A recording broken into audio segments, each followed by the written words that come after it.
जय हिंद साथियों, आप सभी का स्वागत है एबीपी क्लास में। और आज जो है हम लोग बुद्धिज्म का जो पार्ट 2 है, हम उसको क्या काम करते हैं, आगे बढ़ाते हैं। ध्यान से बात को समझिएगा। उस दिन हमने जो है बुद्ध के बारे में सारा चीज़ बताया था, ठीक। कि पहला जन्म जो है 563 ईसा बीसी में 563 बीसी में लुम्बिनी ग्राम नेपाल में। माता का नाम जो था महामाया था, जो कि 2-3 दिन के बाद जन्म देकर काम हो गई, मृत्यु हो गई था उनका। और पिता का नाम था शत्रुघ्न सकाय। पिता का क्या नाम था? शत्रुघ्न सकाय। और साथ ही साथ में हमने सारी चीज बताया था कि इनका जो लालन पोषण है प्रजापति गौतमी ने किया था। और प्रजापति गौतमी के नाम पर ही बुद्ध का नाम गौतम पड़ा था। और साथ ही साथ में ये उनकी मौसी थी और सौतेली माँ थी। और साथ ही साथ में प्यारे बच्चों की प्रथम महिला शिष्य थी आनंद के कहने पर। और भगवान बुद्ध के बचपन का नाम जो था वो क्या था? सिद्धार्थ था। और पुत्र का नाम राहुल। 16 वर्ष की उम्र में यशोधरा से विवाह हो गया। उनके जो घोड़ा का नाम था कंथक था, सारथी का नाम था चन्ना था। और साथ ही साथ में प्यारे बच्चों उनके गुरु का नाम रामपूत और अलार कलाम जो थे वो सांख्य दर्शन के, और रामपूत जो थे ये कौन थे? योग दर्शन के। इतना बात क्लियर हो गया। और फिर हमने आप लोग को ये समझाया था कि भगवान बुद्ध को ज्ञान प्राप्त होने से पहले सुजाता नाम की एक शूद्र महिला ने खीर खिलाई थी। और साथ ही साथ में हमने ये समझाया था कि भगवान बुद्ध को 5 ब्राह्मण मिले थे उर्वेला की घाटी में। उनका नाम था असांगी, बापा, महानमा, भवती और कौंडिन्य। असांगी, बापा, महानमा, भवती और कौंडिन्य। और साथ ही साथ में हमने ये समझा था कि भगवान बुद्ध के जो 2 शिष्य थे, पहला आनंद और दूसरा उपाले। अब हम आगे के पाठ को आगे बढ़ाते हैं इसी में। तो अब ध्यान से हेडिंग कर लीजिए आप लोग। हेडिंग लिखिएगा कि बुद्ध से संबंधित प्रतीक है। बुद्ध से संबंधित प्रतीक। बुद्ध से संबंधित प्रतीक। बुद्ध से संबंधित प्रतीक हेडिंग डालो। और इसमें बस हेडिंग डाल के और चुपचाप एकदम समझो आप लोग। बुद्ध से संबंधित प्रतीक। देखो, बुद्ध से संबंधित प्रतीक में प्यारे बच्चों बहुत सारे क्वेश्चन पूछे जाएंगे। बुद्ध से संबंधित प्रतीक में क्या होगा? बहुत सारे क्वेश्चन पूछा जाएगा। जैसे ध्यान से बात को समझिए, भगवान बुद्ध के अलग अलग प्रतीक हैं। अलग अलग क्या है? प्रतीक है। जैसे मान लीजिए कि जब भगवान बुद्ध अपनी माँ के गर्भ में थे, तो उस अवस्था को हम लोग कहते हैं यौवन अवस्था। कौन अवस्था है? यौवन अवस्था। तो उस अवस्था में जो बुद्ध का प्रतीक था उनका था सांड। कौची? सांड। कौची? सांड। और जब भगवान बुद्ध जन्म लिए तो जन्म का प्रतीक था हाथी और कमल का फूल। हाथी और कमल का फूल। और फिर उसके बाद से जन्म के बाद प्यारे बच्चों जब भगवान बुद्ध जो है इच्छाओं का त्याग किए तो वो था पदचिन्ह। क्या था? पदचिन्ह था, वो इच्छाओं का त्याग था। और फिर गिरि त्याग की घटना को हम लोग कहते हैं कौची? और फिर उसके बाद से भगवान बुद्ध जो है प्यारे बच्चों गिरि त्याग किया। और गिरि त्याग का जो घटना था वो कौची था? घोड़ा था। क्या था? घोड़ा था। और घोड़ा का जो उनका नाम था कंथक था। क्या नाम था? कंथक था। और गिरि त्याग की घटना को प्यारे बच्चों महाभिनिष्क्रमण क्या कहा जाता है? महाभिनिष्क्रमण। इतना बात क्लियर हो गया। अब ध्यान से बात को समझिए। अब आगे अगर हम बढ़ेंगे तो जब ज्ञान की प्राप्ति हुई थी भगवान बुद्ध को, तो ज्ञान की प्राप्ति के बाद भगवान बुद्ध ने जब सत्य के मार्ग को खोज किया तो सबसे पहले उन्होंने लोगों को बताना स्टार्ट किया। लोगों को क्या काम किया? बतलाना स्टार्ट किया। तो उन्होंने पहला उपदेश दिया। तो जो उपदेश देने का प्रतीक है उनका है चक्र। क्या है? चक्र। और उपदेश देने की घटना को हम लोग कहते हैं धर्म चक्र परिवर्तन। धर्म चक्र परिवर्तन। प्यारे बच्चों भगवान बुद्ध जो है प्रथम उपदेश जो है दिए थे कहाँ पे? सारनाथ में। प्रथम उपदेश सारनाथ में। और अंतिम उपदेश जो है मतलब अपने जीवन का सबसे अंतिम उपदेश जो है कौशल की राजधानी श्रावस्ती में। कहा दिए थे? श्रावस्ती में। और अपना जैसे हम हिंदी में बोल रहे हैं तो वो किस भाषा में बोलते थे? पाली भाषा में। किस भाषा में? पाली भाषा में, जो वहाँ के लोगों की क्या थे? एक स्थानीय भाषा थी। इतना बात क्लियर हो गया। और फिर प्यारे बच्चों अगर आगे बढ़ा दे तो अब लास्ट में आता है मृत्यु। क्या आता है? मृत्यु। मृत्यु जो है प्यारे बच्चों, मृत्यु का जो प्रतीक है वो भगवान बुद्ध का मृत्यु का प्रतीक है स्तूप। क्या है? स्तूप। और मृत्यु की घटना को हम लोग कहते हैं महापरिनिर्वाण। महापरिनिर्वाण। क्लियर हो गया। और लास्ट में है प्यारे बच्चों इच्छाओं का त्याग। लास्ट में हम लोग का समृद्धि। समृद्धि का जो प्रतीक है प्यारे बच्चों शेर है। क्या है? शेर है। तो इतना सारा जो प्रतीक है बुद्ध के जीवन से जुड़ा है। बुद्ध के जीवन से क्या है? जुड़ा है। तो अब लाइन बाय लाइन एक एक तरीका से चीजों को लिखते हुए चलिएगा। पहला चीज लिखो कि एवन के मतलब होता है कि जब भगवान बुद्ध गर्भ की अवस्था में थे अपनी माँ के। तो एवन का एवन के मतलब होता है गर्भावस्था। कौन अवस्था? गर्भावस्था।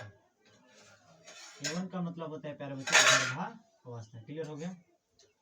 और इसका जो प्रतीक है इसका जो प्रतीक है हम लोग कह सकते हैं, इसका जो प्रतीक है सांड है। इसका प्रतीक क्या है? सांड, सांड और सांड। ठीक, इतना हो गया।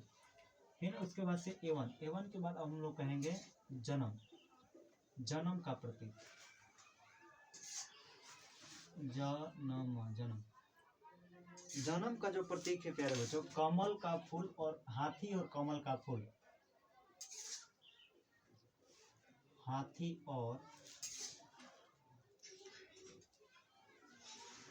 और कमल का फूल, हाथी और कमल का फूल। और जन्म के बाद प्यारे बच्चों हम लोग कह सकते हैं कि पद चिन्ह,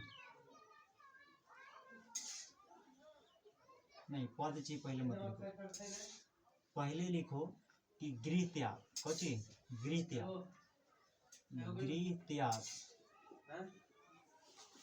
गृह त्याग, गृह त्याग का मतलब होता है कि घर को त्यागना।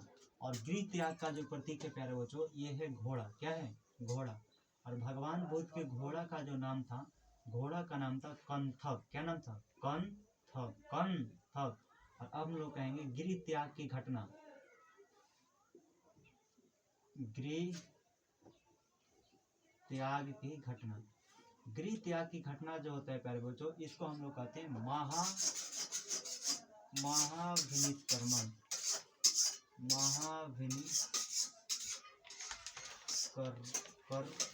महाविनिष्क्रमण। गृह त्याग की घटना को प्यारे बच्चों हम लोग कहते हैं महाविनिष्क्रमण। इतना बात क्लियर होगा। गृह त्याग के बाद अब यहाँ से स्टार्ट होगा पद चिन्ह, पद चिन्ह, पद चिन्ह जो है प्यारे बच्चों इच्छाओं का त्याग, पद चिन्ह जो है इच्छाओं का त्याग, इच्छाओं का त्याग। मैसेज नहीं करे कुछ हो मोबाइल पर तो लिखे और कुछ है। और पद चिन्ह के बाद प्यारे बच्चों अब अगर आगे की ओर बढ़ा जाए तो ज्ञान प्राप्ति, आगे क्या कहते हैं कब बजे ज्ञान प्राप्ति, हाँ तो चल देना हमारे। ज्ञान प्राप्ति जो है प्यारे बच्चों इसका जो प्रतीक है, ज्ञान प्रतीक जो है, ज्ञान की प्राप्ति जो है प्यारे बच्चों इसका प्रतीक है पीपल का वृक्ष है, या हम कह सकते हैं बौद्ध वृक्ष। ना भगला ज्ञान प्राप्ति का जो प्रतीक है प्यारे बच्चों बौद्ध वृक्ष, क्या नहीं बौद्ध वृक्ष नहीं जी, पीपल का पेड़ है, पीपल का पेड़। ना ना हो अरे पढ़ाओ थी मैंने सब सुनाई। ज्ञान प्राप्ति की जो घटना होता है पीपल, आगे जो विदेश गाड़ी पीपल का पेड़ विदेश ना ले ला से दोरा पर जाके दे मैं कुछ दो। ज्ञान प्राप्ति, ज्ञान प्राप्ति की जो घटना है प्यारे बच्चों हम लोग कह सकते हैं क्या है? पीपल का पेड़, पीपल का पेड़, पीपल का पेड़ नाम, पीपल का पत्ता, पीपल का पत्ता। ज्ञान प्राप्ति की घटना क्या है? पीपल का पत्ता। और ज्ञान प्राप्ति की घटना को कहते हैं ज्ञान प्राप्ति, ज्ञान प्राप्ति की घटना को प्यारे बच्चों बहुत पीपल का पत्ता, ज्ञान प्राप्ति की घटना को हम लोग कहते हैं निवाण। क्या कहते हैं? निवाण। और गृह त्याग में फिर लिखिएगा यहाँ पे कि 29 वर्ष की अवस्था में, 29 वर्ष की अवस्था में, 29 वर्ष की अवस्था। प्यारे बच्चों ध्यान से बात को समझिए। भगवान बुद्ध जो है 29 वर्ष की अवस्था में अपने घर से क्या काम किया? त्याग कर दिया 12 बजे रात्रि को, 12 बजे रात्रि को। और फिर सत्य की मार्ग की ओर चल दिए। और फिर उसके बाद से अब अगर आगे की ओर बढ़ा जाए तो आगे की ज्ञान प्राप्ति जो है प्यारे बच्चों 35 वर्ष की अवस्था में, कितने वर्ष की अवस्था में? 35 वर्ष की अवस्था में, 35 वर्ष की अवस्था में निरंजना नदी के किनारे, ये सब याद रखिएगा, ये VVI है, यही पूछेगा। निरंजना, निरंजना निरंजना नदी के किनारे, निरंजना नदी के किनारे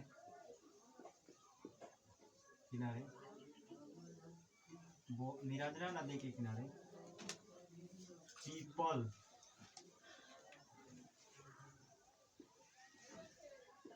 पीपल के पेड़ के नीचे बोध गया है। कहाँ पर? बोध गया।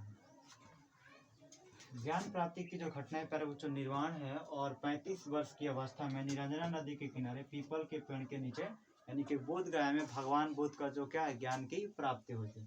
अब अगर आगे की ओर बढ़ा जाए तो ज्ञान प्राप्ति के बाद अब जो है प्यारे बच्चों उपदेश है, यानी कि हम लोग कह सकते हैं उपदेश यानी कि ये जो उपदेश है और उपदेश का जो प्रतीक है, उपदेश का जो प्रतीक है प्यारे बच्चों चक्र। क्या है? चक्र। ठीक है। अब हम कहेंगे प्रथम उपदेश, उपदेश का क्या है? चक्र। और उपदेश देने की घटना को, उपदेश देने की घटना को, उपदेश देने की घटना को धर्म चक्र परिवर्तन,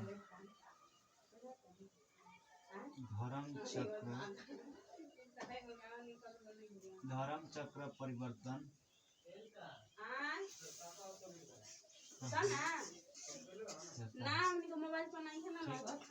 और फिर उसके बाद से प्यारे बच्चों प्रथम उपदेश जो है भगवान बुद्ध जो है प्रथम उपदेश दिए थे सारनाथ में। कहाँ पे? सारनाथ में, सारनाथ में दिया। और अंतिम उपदेश जो है प्यारे बच्चों ये दिए थे श्रावस्ती में। कहाँ पर? श्रावस्ती में जो कौशल की राजधानी है। और उपदेश की जो भाषा है, उपदेश की जो भाषा है प्यारे बच्चों पाली भाषा। कौन भाषा? पाली भाषा। ये बहुत क्वेश्चन पूछता है कि भगवान बुद्ध जो है किस भाषा में उपदेश देते थे, यानी कि किस भाषा में ज्ञान देते थे। तो कौन भाषा में? पाली भाषा में। किस भाषा में? पाली भाषा में। याद रखिएगा। अब अगर आगे की ओर बढ़ा जाए तो उपदेश के बाद प्यारे बच्चों अब लास्ट में आता है मृत्यु। क्या आता है? मृत्यु। तो भगवान बुद्ध के मृत्यु का जो प्रतीक है प्यारे बच्चों उसे हम लोग कहते हैं स्तूप। क्या कहा जाता है? स्तूप। और मृत्यु की जो घटना है उसे कहा जाता है महापरिनिर्वाण। महापरिनिर्वाण। तो यहाँ से लिखो, अच्छा इधर हो गया, इधर मतलब यहाँ से लिख के, ठीक, और यहाँ से फिर यहाँ से डालना ना। तो अब उपदेश हो गया और उपदेश के बाद अब अगर बात किया जाए तो मृत्यु।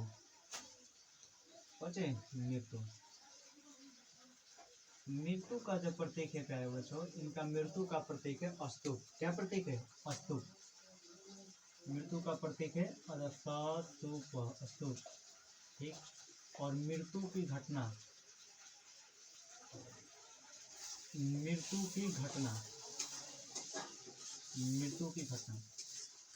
जो घटना है प्यारे बच्चों उसको कहा जाता है महापरिनिर्वाण। और भगवान बुद्ध की जो मृत्यु है 483 BC में, मतलब ईसा पूर्व में 80 वर्ष की अवस्था में हुई। 80 वर्ष की अवस्था में। तो मृत्यु की जो घटना है, लिखिएगा, मृत्यु की जो घटना है उसे कहा जाता है महापरिनिर्वाण।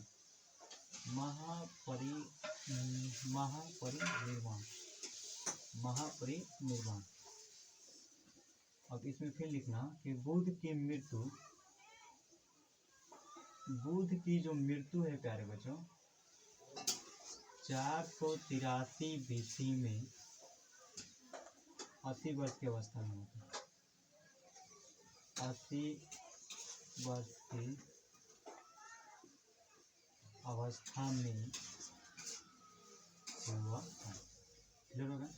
अब ध्यान से बात को समझो कि जो भगवान बुद्ध जो थे अपना अंतिम समय जो है वैशाली में बिताए थे। कहाँ पर बिताए थे? वैशाली में।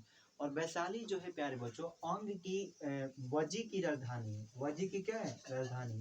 जैसे 16 महाजनपथ में से एक होता है अंग, और बिहार में 3 महाजनपथ स्थित है, अंग, वजी और मगध। तो अंग की राजधानी चंपा, वजी की राजधानी वैशाली और मगध की राजधानी जो है प्यारे बच्चों कहाँ पर है? मगध की राजधानी पहले गिरिवर्ष और गिरिवर्ष से राजगीर। तो भगवान बुद्ध जो है अपने अंतिम समय जब उनका मृत्यु निकट आ चुका था तो वो वैशाली में बिताए थे। कहाँ पर बिताए थे? वैशाली में बिताए थे। तो ये भी पॉइंट लिख लीजिएगा, क्वेश्चन पूछ देगा कि भगवान बुद्ध अपना अंतिम समय कहाँ बिताए थे। इसमें लिखिएगा भगवान बुद्ध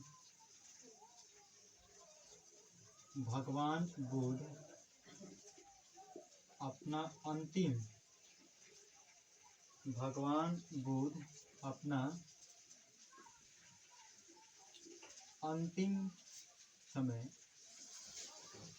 अंतिम समय भगवान बुद्ध अपना अंतिम जीवन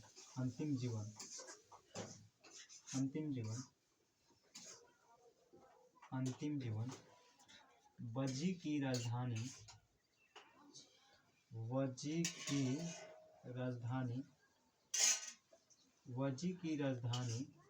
कहाँ पर? वजी की राजधानी कहाँ पर है? वैशाली। वजी की जो राजधानी है वैशाली में बिताए थे। वजी की राजधानी वैशाली में बिताए थे। और लास्ट जो है प्यारे बच्चों हम लोग कह सकते हैं जब भगवान बुद्ध का मृत्यु हो गया तो देखो कोई भी चीज का मृत्यु हो जाता है तो लास्ट में होती है ना समृद्धि। क्या होता है? समृद्धि। तो समृद्धि का जो प्रतीक है प्यारे बच्चों शेर है। समृद्धि का प्रतीक क्या है? शेर है। तो लास्ट में लिखिएगा ये जन्म हो गया और मृत्यु के बाद हम फिर से लिखिएगा यहाँ पे समृद्धि।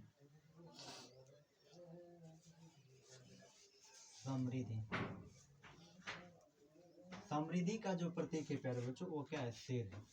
क्या है? शेर है। ठीक है। तो इतना से इतना सारे के सारे क्वेश्चन आप लोग को बोर्ड एग्जाम में पूछे जाएगा। इतना बात हो गया। अब चीजों को समझिए। अब हम आगे क्या समझते हैं। जैसे जब हम बता रहे थे स्टार्टिंग में बुद्धिज्म तो उसमें हम समझाए थे आप लोग को कि भगवान बुद्ध जो है अपने जीवन में 4 बुद्ध दृश्य को देखे थे। कितने दृश्य को? 4 बुद्ध दृश्य को। पहला जैसे एक दिन क्या हुआ कि जब देखो एक्चुअली क्या है ना कि भारत में जितने भी देवी देवता हैं वो जन्म लिए हैं मानव के रूप में। इसमें किसके रूप में? मानव के रूप में। और जिसको जो कार्य करना है वो कार्य करेगा नहीं। तो भगवान बुद्ध का जन्म जो है प्यारे बच्चों राजघराने में हुआ था। मतलब कहने का अर्थ ये कि राजा के घर में हुआ था। लेकिन भगवान बुद्ध को तो सत्य की खोज करना था तो राजमहल में उनको मन नहीं लगता था। तो इसलिए उनको उनके जो ज्योतिष थे असित मुनि उन्होंने कहा कि इनका विवाह कर दो। तो 16 वर्ष की अवस्था में उनका विवाह हो गया। यशोधरा से पुत्र राहुल जन्म लिया। ठीक है। लेकिन फिर भी एक दिन क्या है ना कि भगवान बुद्ध जो है अपनी महल से अपने सारथी चन्ना को लेके निकल पड़े। कहाँ निकल पड़े? घूमने के लिए। सबसे पहले उन्होंने जो है प्यारे बच्चों देखा बूढ़ा व्यक्ति को। किसको देखा? बूढ़ा व्यक्ति को। तो अब एक बात समझिएगा कि जो व्यक्ति बूढ़ा हो जाता है प्यारे बच्चों तो उसको जो है ना बहुत तकलीफ होती है। बहुत क्या होता है? तकलीफ होता है। तो भगवान बुद्ध ने अपने सारथी चन्ना से कहा कि हे चन्ना क्या मेरी स्थिति ऐसे ही होगी जैसे इस बूढ़े की है? तो चन्ना ने कहा हाँ एकदम तुम्हारी स्थिति ऐसे ही होगी। फिर कुछ देर बाद प्यारे बच्चों भगवान बुद्ध फिर चल दिए। चलने के बाद फिर दूसरा दृश्य जो देखे बीमार व्यक्ति को। दूसरा को क्या देखे? बीमार व्यक्ति को। तब फिर भगवान बुद्ध जो है अपने सारथी चन्ना से पूछे कि हे चन्ना हमारी स्थिति क्या फिर से यही होगी? चन्ना ने कहा हाँ तुम्हारी भी स्थिति ऐसा होगा, तुम भी बीमार पड़ोगे। फिर कुछ दूर के बाद प्यारे बच्चों फिर निकले और तीसरा दृश्य जो देखे वो क्या देखे? मृत्यु। क्या देखे? मृत व्यक्ति।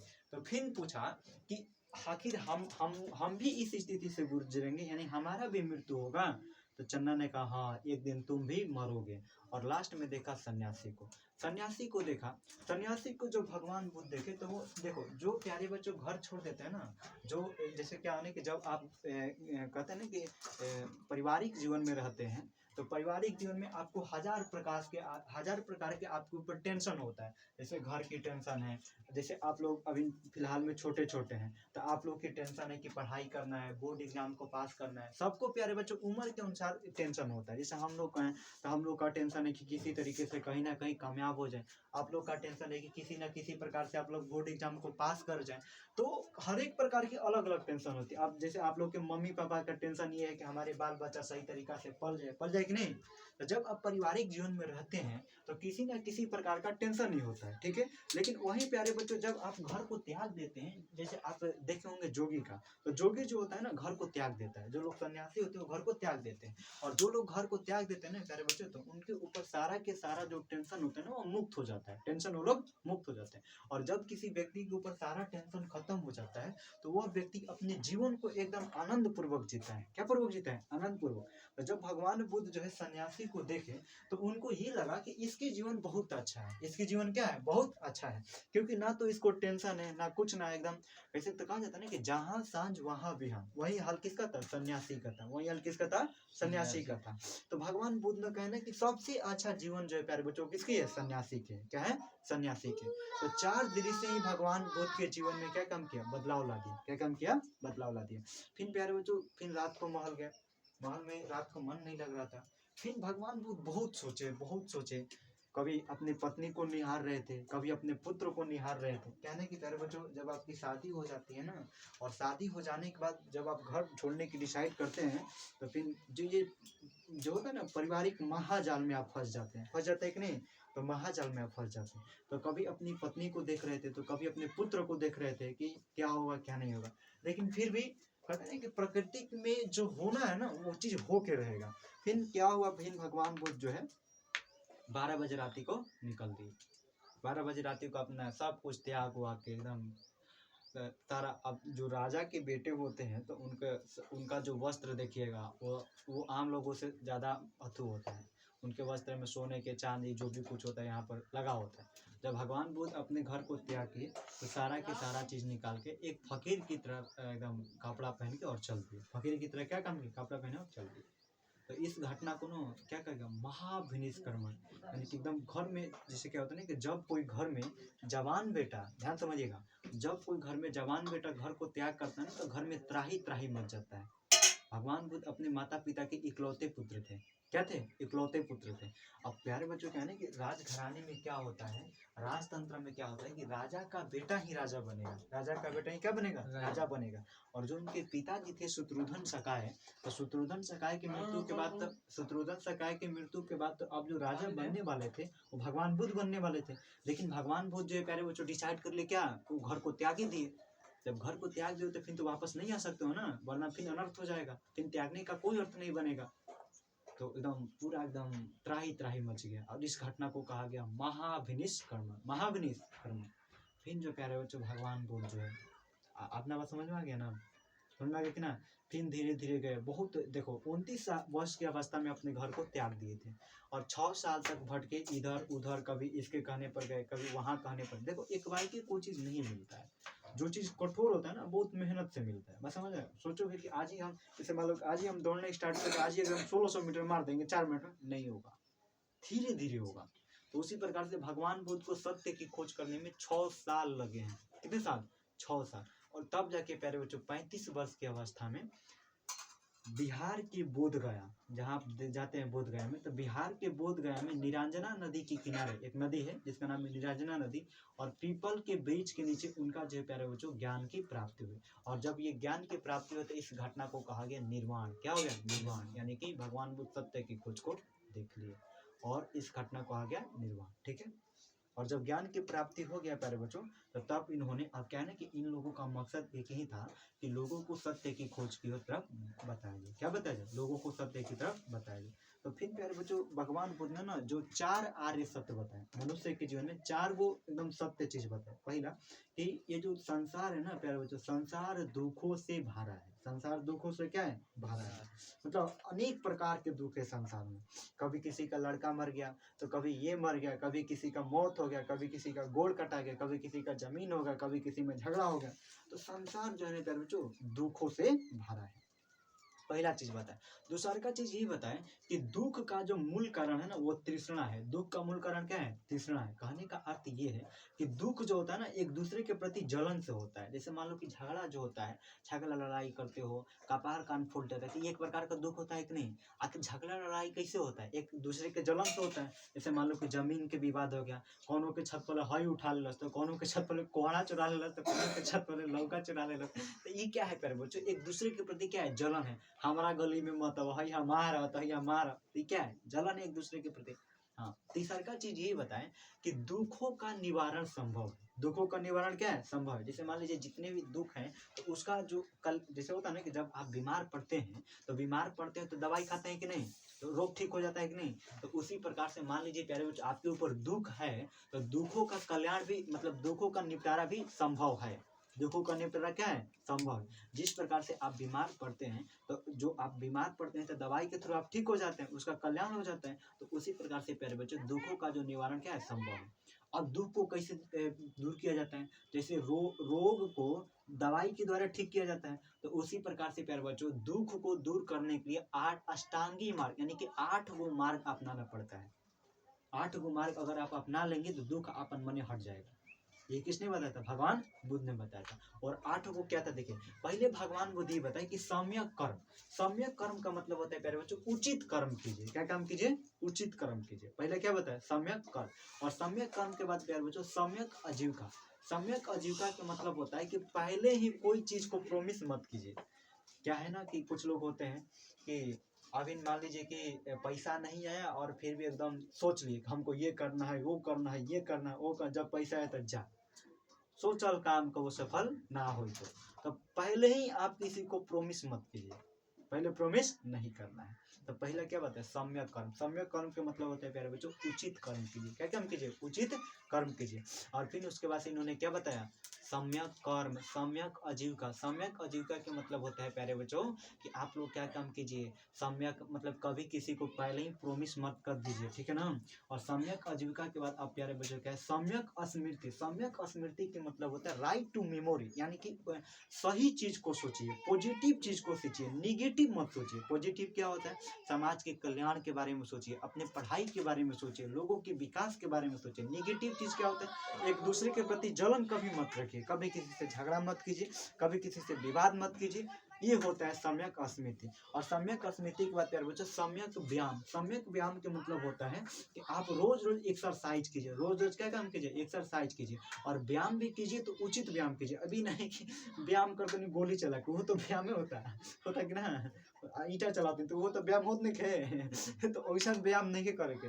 लौरा लाठी लेके मार लगनी कपार फोड़ देनी, तो वो तो व्यायाम होता ना। ऐसे मार दी तो हाथ उठतिया, वैसे कर दी तो हाथ ऐसे गिरतिया, तो वैसा व्यायाम नहीं करे के। ठीक, मतलब सम्यक व्यायाम के। सम्यक मतलब क्या काम कीजिए? एक्सरसाइज कीजिए। और फिर सम्यक वाणी, सबसे मेन प्यारे बच्चों सम्यक वाणी यानी उचित वाणी बोलिए एकदम। कहते ना कबीर दास की एक वाणी है, कबीर दास ने कहा कि ऐसा वाणी बोलिए मन का आपा खोए, मन का आपा खोए और औरन में शीतल होके आप ही क्यों ना। तो प्यारे बच्चों ऐसा वाणी बोलिएगा कि जो आप मतलब जब आप किसी को बोले ना तो जो दूसरा सुने तो वो भी लगे कि आपके अंदर संस्कार कितना है। तो भगवान बुद्ध ने क्या कहता कि सम्यक वाणी यानी कभी भी बोलना चाहिए तो एकदम मीठी वाणी बोलनी चाहिए कि आपके बोलने की कला से लोग मोहित हो जाए।